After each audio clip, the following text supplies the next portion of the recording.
Hello everybody, and I'm going to do my presentation here on laptops. Excuse the pink, this is supposed to be blue. My printer ran out of ink. Anyway, I'm doing my presentation on laptops. My name is BJ Logan, and I want to just briefly give you some background as to where laptops took off. This here is an actual laptop. Now when they first came out in 1981, they didn't look quite as user-friendly. Epson released their first laptop in 1981, and this is exactly what it looked like.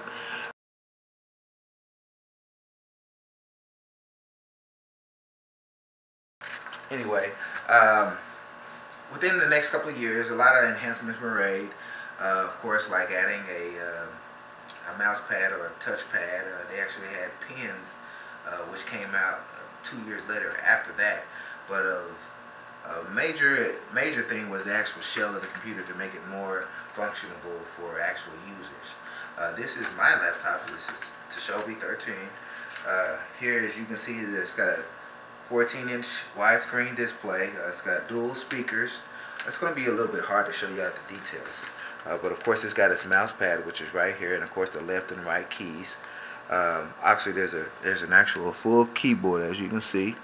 And on the sides here, I don't know if it's hard to see, but let me give you a little display.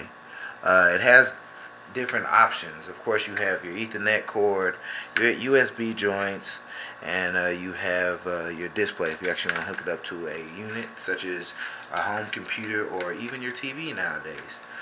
Here on the opposite side, you have your disk drive, where you can put in your disk. You have some more USB ports, because that is something that's good about this computer. Is you're able to take storage with you. You can put your little thumb drive or your USB and just take it on the go. I mean, that's basically what you can do. Whatever you have on your desktop computer, you can put it all here. This one is my first laptop, so it's kind of bulky. A lot of the newer laptops are really thin and lightweight. These things are used on a daily basis. I would suggest from when you wake up to probably when you sleep at night. A lot of people use these for school. That's what I'm using it for. Businesses, they use it for email communication. They create documents, different presentations. There's really a lot that you can do. And now you can actually do video enhancing on here as well. You can just hook up a little camera or download some software.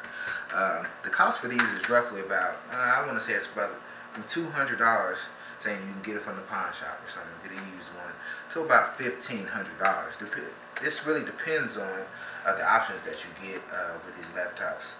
Of course, memory, RAM, the processor, how many different processors you have, the hardware that you're going to get when you get the machine, of course, software, different enhancements. This screen doesn't do a lot, but they actually have screens that swivel, that can flip back, it can convert it to a notebook.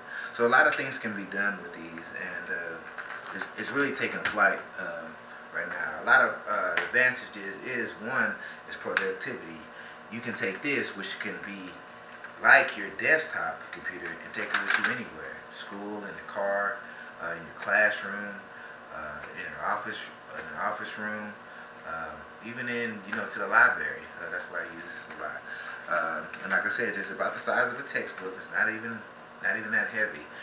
So that's really good. Nowadays, when you like I was saying with the storage, you can take whatever's on your desktop, and now they even have apps now to where you can just access your storage space on the internet itself. So that's another good thing that these can do. Some of the disadvantage would be cost, if that is something that kind of affects you. These can be awfully pricey if you're trying to get the latest generation. Technology, what in comparison with desktops will get the latest technology, so to speak, as hardware or software before the actual laptop. So that is one disadvantage. So of course you won't have the greatest graphics, because you might not have the actual monitor screen that you need. Things like the bandwidth are going to be a major issue, because these usually hook up wirelessly. But like I said, I'm showing you Ethernet jack, so you can plug this in as well. to a landline. But like I said, since it's more of a portable device, kind of want to use the wireless a little bit more. Of course, these do come with a rechargeable battery, so cooling issues, if you're having to run a lot of applications at one time, do factor in. And of course, you don't want to drop this or spill anything on it, because then that'll be the end of your hard drive. And sometimes, if it can't be repaired, that'll be the end of your laptop.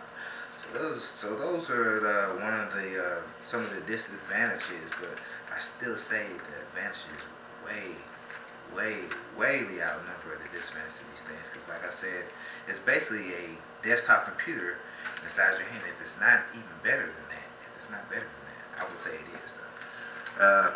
Going into the future of these things, it's really hard to say if these will last with the iPad introduction, the iPhone, the iPad, the Galaxy's got a new tab, and it basically does everything this does. Gives you a on-screen keyboard instead of you having to have a keyboard.